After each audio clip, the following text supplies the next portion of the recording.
नमस्कार दोस्तों, मेरा नाम आसिफ। आज मैं आपको स्पार्टन पैसेंजर लिफ्ट के बारे में बताने जा रहा हूं, जिसमें विदाउट डिस्प्ले वाले के बारे में। आइए सबसे पहले देखते हैं। ये एक आरसीबी बॉक्स है।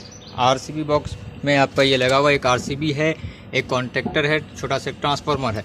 एक्चुअली बेस इंक्लोजर को यहाँ पे एक लिमिट स्विच दिया गया है कि जब तक ये ऑन नहीं होगा आपका गेट बेस इंक्लोजर वाला नहीं लगेगा, मशीन अंदर मशीन की सप्लाई नहीं जाएगी। ठीक है, तो इसके लिए भी है, प्रोटेक्शन के लिए दिया गया है। उसके बाद आते हैं, ये देखिए एंटी डोर। जैसे इन करेंगे यहाँ पे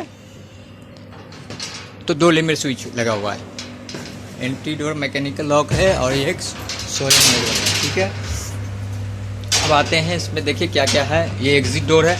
एग्जिट डोर में भी एक लिमिट दिया गया है। ठीक है, और यहाँ बीच में यहाँ पे 4 लिमिट दिया गया है। एक टॉप लिमिट स्विच है, एक फाइनल लिमिट स्विच का होता है, एक स्लो हाई का, और एक बॉटम लिमिट स्विच। 4 लिमिट यहाँ पे है और एक आपका राइट पे है। ठीक है, और एक पीछे मैकेनिकल लॉक होता है, और दोनों मोटर में ईयर गैप कर दिया जाता है। अगर कोई लाइनर घिस जाता है तो उसके लिए है। ये हो गया आपका सेफ्टी, इतने लिमिट है। और एक प्लेटफॉर्म है, प्लेटफॉर्म के पीछे एक सर्विस प्लेटफॉर्म का लिमिट दिया गया है। अब देखते हैं यहाँ पे क्या क्या पार्ट लगे हुए हैं। पैनल की बात करें तो यहाँ पे एक VFD है, मित्सुबिशी का लगा हुआ। ये SMPS है। ये 3 पोजिशनल सिलेक्टर स्विच है, और ये एक टाइमर है, स्लो हाई के लिए सिलेक्ट करते हैं। ये रिले है, ये रेक्टिफायर है ब्रेक के लिए। 2 ब्रेक है, 2 मोटर का, इससे 2 रेक्टिफायर है। ये रिस्पॉन्स डिले इसमें ब्रेक कॉन्ट्रैक्टर के लिए दिया गया है कि डायरेक्ट ब्रेक ऑन ना हो, उसके लिए माल फंक्शनिंग ज़्यादा होता था, इसलिए इसको लगाया गया कि झटके वगैरह ना लो, तो ये एक लगाया गया। ठीक है, और ये मेन कॉन्ट्रैक्टर हो गया आपका। एक ब्रेक कॉन्ट्रैक्टर है, 2 मोटर के लिए 2 ओवरलोड रिले हैं। ये फॉरवर्ड कॉन्ट्रैक्टर के लिए, ये रिवर्स के लिए।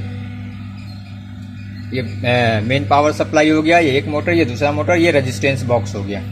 ठीक है, और ये प्रिवेंटर हो गया। प्रिवेंटर का क्या काम है कि ये आपको प्रोटेक्शन मोटर का करता है। ठीक है, अब ये ग्रीन लाइट जब तक आपकी जलेगी नहीं, सप्लाई आगे नहीं जाएगी। तो आपको सबसे पहले ये ध्यान रखना है कि हमारी ग्रीन लाइट जल रही कि नहीं। ग्रीन लाइट नहीं जली तो हो सकता है रिवर्स फेज हो गया होगा, तो फेज एक बार इंटरचेंज करके देख लेंगे। नहीं तो वोल्टेज चेक करेंगे, कम या ज़्यादा हो सकता है, इसकी वजह से भी सेटिंग होता है। ठीक है, उसके बाद आगे आते हैं। यहाँ पे एक ट्रांसफार्मर दिया गया है कि जो 24 वोल्ट AC को कंट्रोल करके कंट्रोलिंग दिया गया है। ठीक है, अब कंट्रोलिंग में क्या क्या है, इसमें कितने लिमिट हैं, और ये देखिए ये आपके बाहर में इमरजेंसी स्विच है, कंट्रोल ऑन ऑफ है, हॉइस्ट अप किससे जाएगा, डाउन किससे जाएगा, बेल है, रीसेट है, स्टार्ट। जब ये सिस्टम रेडी होगा तो स्टार्ट का बटन दबाएंगे, यहाँ ग्रीन लाइट जलेगी, उसके बाद आपकी मशीन ऑपरेट होगी। इसमें सबसे पहले मशीन ऑपरेट करने के लिए आपको मेन कॉन्ट्रैक्टर ऑन करना पड़ेगा। ये वाला C1 ऑन होनी चाहिए। C1 ऑन होने के लिए आपको क्या क्या करना पड़ेगा, सबसे पहले जितने इसमें लिमिट होते हैं उसको चेक करना पड़ेगा, क्योंकि इसमें आपका डिस्प्ले लगा हुआ नहीं है। डिस्प्ले वाली भी मशीन आती है तो उसमें लिख के आता है, तो उससे आप इजी फाइंड कर सकते हैं। लेकिन इसमें थोड़ा सा आपको ध्यान रखना पड़ेगा। जो सबसे पहले आपको मालूम होना चाहिए कि इसमें क्या क्या लिमिट लगा हुआ है, वो सारे लिमिट आपको चेक करने पड़ेंगे।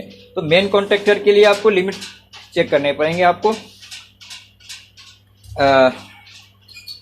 यहाँ से आपको आता होगा, देखिए सबसे पहले यहाँ से 24 वोल्ट आता है। 24 वोल्ट आके आपका जाएगा ये क्या बोलते हैं इसमें, 24 वोल्ट लिमिट में सारे देख रहे हैं आपको। सिस्टम रेडी है, यहाँ से आके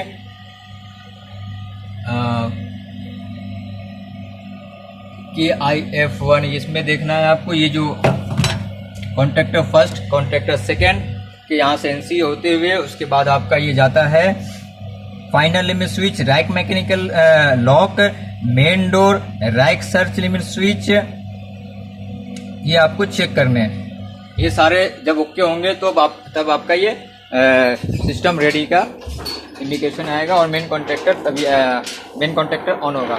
उसके बाद जब मेन कॉन्ट्रैक्टर ऑन हो जाए उसके बाद आपको सिस्टम रेडी का देखना है क्या क्या होता है। सबसे पहले आपको मेन कॉन्ट्रैक्टर ऑन करना है। अभी हमारा मेन कॉन्ट्रैक्टर ऑन नहीं है, अभी मेन कॉन्ट्रैक्टर ऑन हो गया आपका। ठीक है, मतलब ये हमारा देखिए जैसे मेन कॉन्ट्रैक्टर ऑन हुआ, VFD में लाइट आ गई। ठीक है, सिस्टम रेडी है। अब के बटन से अब ये जाएगी। ठीक है, और ये डाउन के डाउन आती है। इसमें जैसा अभी मैं आया था चेक करने के लिए, प्रॉब्लम था, ये बार बार ट्रिप कर रही थी। OV2 OV2 प्रॉब्लम आ रहा था। उसके लिए मैंने फाइंड किया कि इसमें जो आपका ये रेजिस्टेंस बॉक्स है, ये होता है रेजिस्टेंस बॉक्स। हमने इसको ओपन करके देखा, सारा इसका स्क्रू है ना लूज पड़ा हुआ था। अब टाइट कर दिए हैं तो ये बिल्कुल सही है, सही ऑपरेट कर रहा है।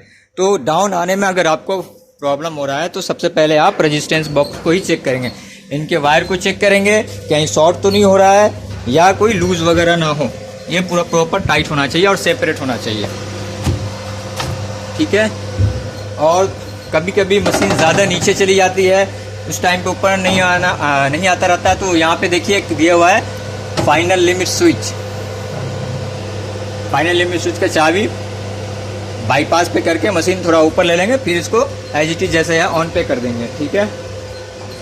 Top limit switch, rack limit switch, ये सारे लिमिट है। और कोई फॉल्ट आता तो डिस्प्ले पे ये अपना जो है VFD में बताता है। उम्मीद है कि आपको कुछ समझ में बहुत कुछ इससे हेल्प मिलेगा।